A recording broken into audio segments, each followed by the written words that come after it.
The 18-inch wood rounds from Michaels are not, in fact, 18 inches. They are just shy of 18 inches at 17 inches and 7/8.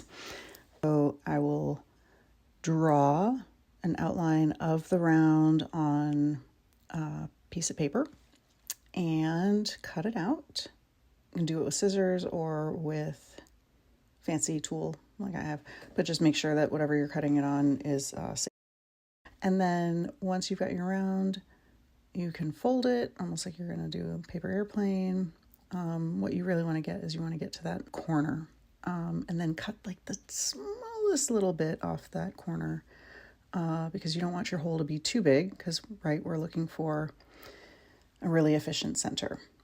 And then once that's good to go, I will take my compass.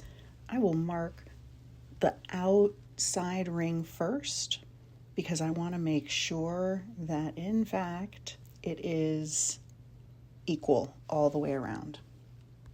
If it is not equal, you will see more space between the line and the edge along the side, and you are not centered. I hope this method helps you find center on a round object with a fractured measurement.